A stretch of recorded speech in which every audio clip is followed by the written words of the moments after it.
ನಮಸ್ತೆ ಎಲ್ಲರೂ ಹೇಗಿದ್ದೀರಾ? ನಾನು ಚೆನ್ನಾಗಿದ್ದೀನಿ, ನೀವೆಲ್ಲ ಚೆನ್ನಾಗಿದ್ದೀರಾ ಅಂತ ಭಾವಿಸ್ತಾ ಇವತ್ತು ಒಂದು ತಂಬುಳಿ ರೆಸಿಪಿ ಶೇರ್ ಮಾಡ್ತಾ ಇದ್ದೀನಿ. ಒಂದೇ ಒಂದು ಮಾವಿನಕಾಯಿ ತೊಗೊಂಡಿದ್ದೀನಿ. ಇದು ತುಂಬ ಹುಳಿ ಇರೋದ್ರಿಂದ ಸಣ್ಣದು ಚಿಕ್ಕದು ಒಂದು ಮಾವಿನಕಾಯಿ ತೊಗೊಂಡಿದ್ದೀನಿ.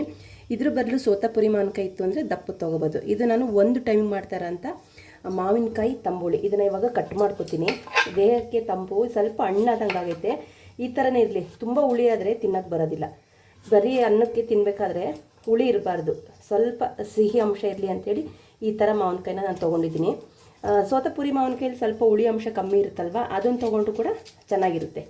ಇವಾಗ ಇದನ್ನೆಲ್ಲ ನಾನು ಸಿಪ್ಪೆನೆಲ್ಲ ತಕ್ಕೋತೀನಿ. ಇದು ಸ್ವಲ್ಪ ಕಲ್ಲರ್ ಬಂದೈತೆ ಅಷ್ಟೇ ಬಿಸಿಲಿಗೆ, ಅಂದರೆ ತುಂಬಾ ಕಾಯಿ ಇದು ನೋಡಿ, ಕಟ್ ಮಾಡೋಕ್ಕೆ ಆಯ್ತಾಯಿಲ್ಲ.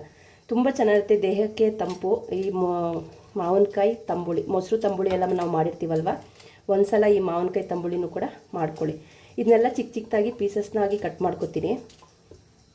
ಇದನ್ನ ಪೀಸಸ್ ಆಗಿ ಕಟ್ ಮಾಡ್ಕೊಂಡು ಬರ್ತೀನಿ. ಫ್ರೆಂಡ್ಸ್ ನೋಡಿ, ಮಾವಿನಕಾಯಿನೆಲ್ಲ ಕಟ್ ಮಾಡಿದ್ದೀನಿ. ತುಂಬ ಅಂದರೆ ತುಂಬಾ ಹುಳಿ ಐತೆ. ನಾನೀಗೊಂದು ಪೀಸ್ ತಿಂದು ನೋಡಿದೆ, ಎಷ್ಟು ಹುಳಿ ಐತೆ ಅಂದರೆ ತಿನ್ನೋಕ್ಕೆ ಆಗೋದಿಲ್ಲ. ಅದಕ್ಕೆ ಚಿಕ್ಕದಾಗಿ ಒಂದೇ ಒಂದು ಮಾವಿನಕಾಯಿನ ತೊಗೊಂಡಿದ್ದೀನಿ. ಇವಾಗ ಇದಕ್ಕೆ ಏನೇನು ಮಸಾಲೆ ಹಾಕ್ತೀನಿ ಅಂತ ಅದು ಕೂಡ ನಾನು ನಿಮಗೆ ಹೇಳ್ಕೊಡ್ತೀನಿ.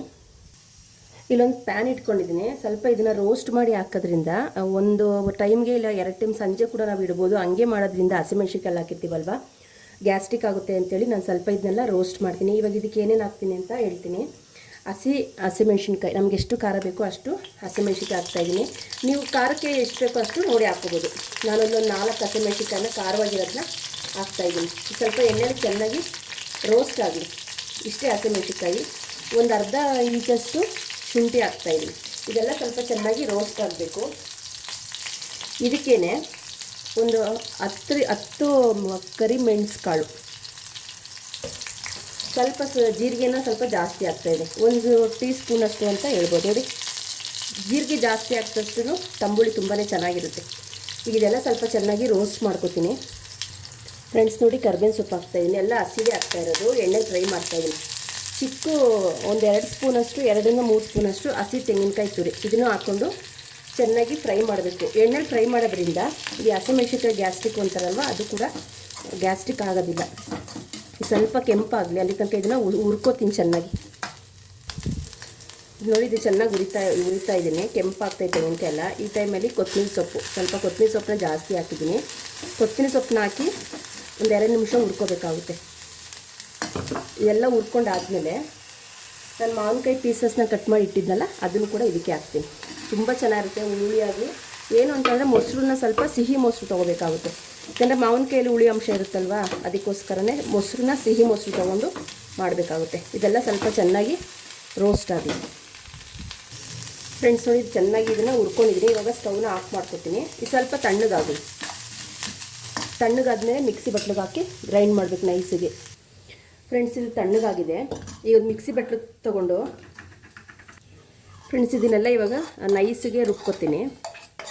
1 ಟೈಮ್ಗೆ ಆರಾಮಾಗಿ ನಾವು ಇದನ್ನು ಇಟ್ಟು ತಿನ್ಬೋದು. ಫ್ರಿಡ್ಜಲ್ಲಿ ಇಟ್ಟು ತಿಂತೀವಿ ಅಂತಂದರೆ ಸ್ವಲ್ಪ ಜಾಸ್ತಿ ಹಾಕೋಬೇಕಾಗುತ್ತೆ. ತೆಂಗಿನಕಾಯಿ, ಹಸಿಮೆಣ್ಸಿನ್ಕಾಯಿ ಖಾರಕ್ಕೆಲ್ಲನೂ ಸ್ವಲ್ಪ ಜಾಸ್ತಿ ಹಾಕ್ಕೊಂಡ್ರೆ ಸಂಜೆಗೂ ಕೂಡ ತಿನ್ಬೋದು. ಇದಕ್ಕೆ ನಾನು ಮನೇಲೇ ಎಪ್ಪಾಕಿದೆ ಮೊಸರು, ಸಿಹಿ ಮೊಸರು, ಇದನ್ನು ಒಂದು ಸ್ವಲ್ಪ ಹಾಕ್ತೀನಿ. ರುಬ್ಕೊಳ್ಳೋದು ಬೇಕಲ್ವ, ಅದಕ್ಕೆ ಸ್ವಲ್ಪ ಇದನ್ನು ಮೊಸರು ಹಾಕಿ ಸ್ವಲ್ಪ ನೀರು ಹಾಕ್ತೀನಿ. ನೀರು ಹಾಕ್ಬಿಟ್ಟು ನೈಸಿಗೆ, ಎಷ್ಟು ನೈಸಿಗಾಗುತ್ತೋ ಅಷ್ಟು ನೈಸಿಗೆ ಪೇಸ್ಟ್ ಮಾಡ್ಕೋಬೇಕಾಗುತ್ತೆ. ಫ್ರೆಂಡ್ಸ್ ನೋಡಿ, ಇದನ್ನು ನೈಸಿಗೆ ರುಬ್ಕೊಂಡು ಬಂದಿದ್ದೀನಿ. ಎಷ್ಟು ನೈಸಿಗಾಗುತ್ತೋ ಅಷ್ಟು ನೈಸಿಗೆ ರುಬ್ಕೋಬೇಕಾಗುತ್ತೆ. ಇವಾಗ ಇದಕ್ಕೊಂದು ಒಗ್ಗರಣೆ ಹಾಕ್ತೀನಿ. ಫ್ರೆಂಡ್ಸ್ ನೋಡಿ, ಇದು ಪ್ಯಾನ್ ಇಟ್ಟಿದ್ದೀನಿ. ಪ್ಯಾನ್ ಸ್ವಲ್ಪ ಬಿಸಿ ಆಗಲಿ. ಬಿಸಿ ಆಗ್ತಿದ್ದಂಗೆ ಸ್ವಲ್ಪ ಎಣ್ಣೆ ಹಾಕ್ತಾಯಿದ್ದೀನಿ. ಎಣ್ಣೆ ಬಿಸಿ ಆದಮೇಲೆ ಸಾಸಿವೆ ನೋಡಿ, ಸಾಸಿವೆ ಹಾಕ್ತಾಯಿದ್ದೀನಿ.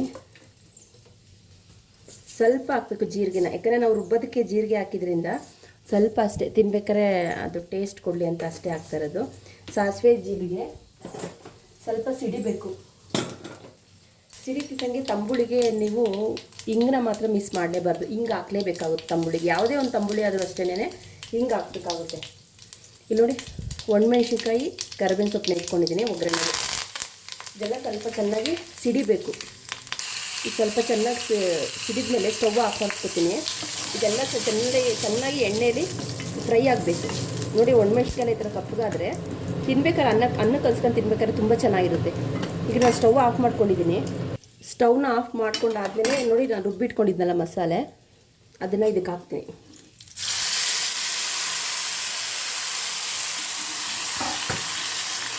ಯಾಕಂದರೆ ಇದರಲ್ಲೆಲ್ಲ ನಾನು ಚೆನ್ನಾಗಿ ಎಣ್ಣೆಲಿ ಫ್ರೈ ಮಾಡಿದ್ರಿಂದ ಮತ್ತೆ ಸ್ಟವ್ ಹಚ್ಚಿ ಇದನ್ನು ಫ್ರೈ ಮಾಡ್ಕೋಬೇಕು ಅನ್ನೋದೇನಿಲ್ಲ. ಈಗ ಇದನ್ನು ಸ್ವಲ್ಪ ತಣ್ಣಗಾದ್ಮೇಲೆ ಮಜ್ಜಿಗೆ ಹಾಕಬೇಕಾಗುತ್ತೆ, ಮಿಕ್ಸ್ ಮಾಡಬೇಕಾಗುತ್ತೆ. ಸ್ವಲ್ಪ ಇದು ತಣ್ಣಗಾಗಲಿ. ಇದಕ್ಕೆ ನಾನಿನ್ನೂ ಉಪ್ಪು ಹಾಕಿಲ್ಲ, ರುಚಿಗೆ ತಕ್ಕಷ್ಟು ಉಪ್ಪು ಹಾಕ್ತಾಯಿದ್ದೀನಿ ನೋಡಿ. ಚೆನ್ನಾಗಿ ಮಿಕ್ಸ್ ಮಾಡಬೇಕಾಗುತ್ತೆ. ಸ್ಟವ್ನ ಆಫ್ ಮಾಡ್ಕೊಂಡಿದ್ದೀನಿ, ತಣ್ಣು ಕೂಡ ಆಗೈತೆ. ಇವಾಗ ಮಜ್ಜಿಗೆ ಹಾಕಿ ಮಿಕ್ಸ್ ಮಾಡ್ತೀನಿ. ತುಂಬ ಅಂದರೆ ತುಂಬ ಚೆನ್ನಾಗಿರುತ್ತೆ. ಬಿಸಿ ಬಿಸಿ ಅನ್ನಕ್ಕೆ, ಮುದ್ದೆಗೆ ಅಷ್ಟು ಚೆನ್ನಾಗಿರೋದಿಲ್ಲ, ಬಿಸಿ ಅನ್ನಕ್ಕಂತೂ ತುಂಬಾ ಚೆನ್ನಾಗಿರುತ್ತೆ. ಮನೆಯಲ್ಲೇ ಮಾಡಿಟ್ಕೊಂಡಂಥ ಮೊಸರು ಸ್ವಲ್ಪ ಸಿಹಿ ಐತೆ, ಹುಳಿ ಇರಬಾರ್ದು. ಯಾಕಂದರೆ ಮಾವಿನಕಾಯಿನೂ ಹುಳಿ ಇರುತ್ತಲ್ವ, ಹಾಗೆ ಮೊಸರನ್ನ ಸ್ವಲ್ಪ ಸಿಹಿ ಮೊಸರು ತೊಗೋಬೇಕಾಗುತ್ತೆ. ಇದನ್ನ ಇವಾಗ ಚೆನ್ನಾಗಿ ಮಿಕ್ಸ್ ಮಾಡ್ಕೋಬೇಕಾಗುತ್ತೆ. ಗಂಟು ಇರಬಾರ್ದು, ಇದು ಈ ಥರ ಎಲ್ಲ ಏನೂ ಇರಬಾರ್ದು. ಚೆನ್ನಾಗಿ ಮಿಕ್ಸ್ ಮಾಡ್ಕೊತೀನಿ. ಇದರಲ್ಲಿ ಸ್ವಲ್ಪನೂ ಗಂಟು ಅನ್ನೋದಿಲ್ಲ, ಅಂದರೆ ಗಂಟು ಅಂದರೆ ಮೊಸರು ಗಟ್ಟಿ ಇರುತ್ತಲ್ಲ, ಅದೇನೂ ಇಲ್ಲ. ಇವಾಗ ಇದನ್ನಕ್ಕೆ ಸ್ವಲ್ಪ ನೀರು ಹಾಕೋತೀನಿ. ಯಾಕಂದರೆ ತಂಬುಳಿ ಅಂದರೆ ಸ್ವಲ್ಪ ನೀರಂಗಿರಬೇಕು, ತುಂಬ ಗಟ್ಟಿ ಇದ್ದರೆ ತಿನ್ನೋಕ್ಕೆ ಬರೋದಿಲ್ಲ. ನೋಡಿ, ಇಷ್ಟು ತೆಳ್ಳಗಿದ್ರೆ ಸಾಕು ಮಜ್ಜಿಗೆ. ಇವಾಗ ನಾನೇನು ಮಾಡಿಟ್ಕೊಂಡಿದ್ನಲ್ಲ, ಇದು ಒಗ್ಗರಣೆ ಹಾಕಿಟ್ಕೊಂಡಿದ್ನಲ್ಲ ತಂಬುಳಿಗೆ, ಅದಕ್ಕೆ ಡೈರೆಕ್ಟಾಗಿ ಮಜ್ಜಿಗೆ ಹಾಕ್ತಾಯಿದ್ದೀನಿ. ಇದು ಮಜ್ಜಿಗೆ ಹಾಕ್ಬಿಟ್ಟು ಮತ್ತೆ ನಾವು ಇದನ್ನು ಸ್ಟವ್ ಮೇಲೆ ಇಕ್ಕೋದು ಬೇಡ. ಯಾಕಂದರೆ ಇದರಲ್ಲೇ ನಾವು ಮಸಾಲೆ ಎಲ್ಲ ಚೆನ್ನಾಗಿ ಎಣ್ಣೆಲಿ ಫ್ರೈ ಮಾಡಿರೋದ್ರಿಂದ, ಹಸಿಮೆಣ್ಸಿಕಾಯಿ ಶುಂಠಿ ಎಲ್ಲನೂ ಇದಕ್ಕೆ ಮತ್ತೆ ಸ್ಟವ್ ಮೇಲೆ ಇಟ್ಟು ಕುದಿಸ್ಬೇಕು ಅಂತೇನಿಲ್ಲ. ಸ್ವಲ್ಪ ನೀರು ಹಾಕೋತೀನಿ. ನೀರು ಹಾಕ್ಕೊಂಡು ಚೆನ್ನಾಗಿ ಮಿಕ್ಸ್ ಮಾಡಿದ್ರೆ ಬಿಸಿ ಬಿಸಿ ಅನ್ನಕ್ಕೆ ತುಂಬ ಅಂದರೆ ತುಂಬ ಚೆನ್ನಾಗಿರುತ್ತೆ. ಮುದ್ದೆಗೂ ಕೆಲವರು ತಿಂತಾರೆ, ಅಂದರೆ ನಾನು ಯಾವಾಗಲೂ ಅನ್ನಕ್ಕೆ ಮಾಡಿರೋದ್ರಿಂದ ನಾನು ಅನ್ನಕ್ಕೆ ಚೆನ್ನಾಗಿರುತ್ತೆ ಅಂತ ಹೇಳ್ತೀನಿ. ಮುದ್ದೆಗೆ ತಿಂದಾಗ ಅದು ಕೂಡ ಹೇಗಿರುತ್ತೆ ಅಂತ ಕೂಡ ಅದು ಕೂಡ ಹೇಳ್ತೀನಿ.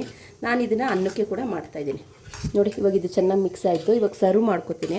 ತುಂಬ ಚೆನ್ನಾಗಿರುತ್ತೆ ಬಿಸಿ ಬಿಸಿ ಅನ್ನಕ್ಕೆ. ಸ್ವಲ್ಪ ಬೇಕು ಅಂದರೆ ತುಪ್ಪ ಹಾಕ್ಕೊಳ್ರಿ, ಮೊಸರಿಗೆಲ್ಲ ತುಪ್ಪ ಹಾಕಿದ್ರೆ ಅಷ್ಟು ಚೆನ್ನಾಗಿರೋದಿಲ್ಲ. ನಾನು ಸ್ವಲ್ಪ ತುಪ್ಪ ಹಾಕ್ಕೊಂಡೇ ತಿಂತೀನಿ, ಯಾಕಂದರೆ ಈ ಥರ ತಂಬುಳಿಗೆ ಬಿಸಿ ಬಿಸಿ ಅನ್ನಕ್ಕೆ ತುಂಬ ಚೆನ್ನಾಗಿರುತ್ತೆ ತುಪ್ಪ ಹಾಕ್ಕೊಂಡು ತಿನ್ನೋದ್ರಿಂದ. ಇವಾಗ ಇದನ್ನು ಸರ್ವ್ ಮಾಡ್ತೀನಿ ಇವಾಗ ಮತ್ತು ಘಮ ಘಮ ಅಂತ ಐತೆ ಒಗ್ಗರಣೆ ಹಾಕಿರೋದು. ನೋಡಿ ಹಾಕೋಬೇಕಾಗುತ್ತೆ. ನಾನು ಇದನ್ನು ಸ್ವಲ್ಪ ಯಾಕೆ ಎತ್ತಿಟ್ಕೊಂಡಿದ್ದೀನಿ ಅಂದರೆ, ಫುಲ್ಲು ಹಾಕಿಲ್ಲ ನೋಡಿ, ಇಷ್ಟು ನಾನು ಎತ್ತಿಟ್ಕೊಂಡಿದ್ದೀನಿ. ಯಾಕೆ ಅಂದರೆ ಮತ್ತೆ ರಾತ್ರಿ ನಾವು ಮಾಡಿಕೊಂಡು ತಿನ್ನಬೇಕು ಅಂತ ಅಂದಾಗ ಇವಾಗಲೇ ಮಜ್ಜಿಗೆ ಹಾಕಿಟ್ರೆ ಹುಳಿ ಬರುತ್ತೆ ಅಂತೇಳಿ ಇದನ್ನು ಸಪ್ರೇಟಾಗಿ ಎತ್ತಿಟ್ಕೊಂಡಿದ್ದೀನಿ. ಮತ್ತು ಮಜ್ಜಿಗೆ ಹಾಕ್ಕೊಂಡು ಸ್ವಲ್ಪ ಒಗ್ಗರಣೆ ಹಾಕ್ಕೊಂಡ್ರೆ ರಾತ್ರಿಗೂ ಕೂಡ ಫ್ರೆಶ್ ಆಗಿ ಚೆನ್ನಾಗಿರುತ್ತೆ. ನೋಡಿ ನಮ್ಮ ತಂಬುಳಿ ಎಷ್ಟು ಚೆನ್ನಾಗಿದೆ. ಇವಾಗ ಸರ್ವ್ ಮಾಡ್ತೀನಿ. ಅನ್ನಕ್ಕೆ ಸರ್ವ್ ಮಾಡ್ಕೊತಾ ಇದ್ದೀನಿ.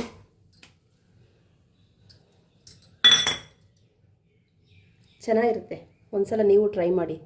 ಮಾವಿನ ಹಣ್ಣಿನ ತಂಬುಳಿ, ನಾವೆಲ್ಲ ಥರದ್ದು ಸೌತೆಕಾಯಿ ಮತ್ತು ಕುಂಬಳಕಾಯಿ ಎಲ್ಲ ಹಾಕಿ ಮಾಡಿರ್ತೀವಲ್ವ, ಇದು ಸ್ಪೆಷಲಾಗಿ ಸ್ವಲ್ಪ ಮಾವಿನಕಾಯಲ್ಲಿ ಮಾಡಿರೋಂಥ ಮಾವಿನಕಾಯಿ ತಂಬುಳಿ. ಇದಕ್ಕೆ ಸ್ವಲ್ಪ ತುಪ್ಪ ಹಾಕೋತೀನಿ.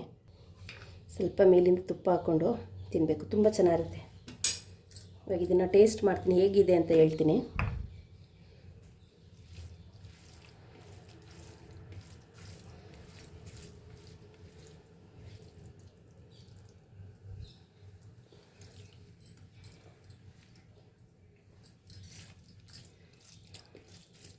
ಖಾರವಾಗಿ ಈ ಮೆಣ್ಸಿನ್ಕಾಯಿ ಇದೆಯಲ್ಲ, ಇದನ್ನ ಈ ಥರ ಮಿಕ್ಸ್ ಮಾಡಿ ತಿನ್ನಬೇಕು, ಚೆನ್ನಾಗಿರುತ್ತೆ.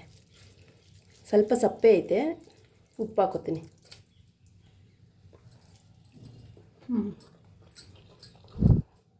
ಸೂಪರಾಗೈತೆ ಫ್ರೆಂಡ್ಸ್. ನೋಡಿದ್ರಲ್ಲ ಮಾವಿನ ಹಣ್ಣಿನ ತಂಬುಳಿ ತುಂಬಾ ಚೆನ್ನಾಗಾಗಿತ್ತು. ಈ ಥರ ಸಿಂಪಲ್ಲಾಗಿ ಈಸಿಯಾಗಿರುವಂಥ ರೆಸಿಪಿನ ನನ್ನ ಚಾನಲ್ಗೆ ಸಬ್ಸ್ಕ್ರೈಬ್ ಮಾಡಿಕೊಂಡು ವೀಡಿಯೋಸ್ನ ಶೇರ್ ಮಾಡಿ. ಈ ತಂಬುಳಿ ವಿಡಿಯೋ ನಿಮ್ಗೆ ಇಷ್ಟ ಆಯಿತು ಅಂದರೆ ನನ್ನ ನಿಸರ್ಗ ಕುಕಿಂಗ್ ಚಾನಲ್ನ ಸಪೋರ್ಟ್ ಮಾಡಿ, ನಿಮ್ಮ ಫ್ರೆಂಡ್ಸ್ ಸರ್ಕಲ್ಗೂ ಶೇರ್ ಮಾಡಿ. ನನ್ನ ವಿಡಿಯೋನ ಸಿಂಪಲಾಗಿ ಈಸಿಯಾಗಿ ಟೇಸ್ಟಿಯಾಗಿರುವಂಥ ರೆಸಿಪಿನ ಶೇರ್ ಮಾಡ್ತೀನಿ. ಹೋಗಿ ಬರ್ತೀನಿ. ನಮಸ್ತೆ, ಬಾಯ್ ಬಾಯ್ ಫ್ರೆಂಡ್ಸ್.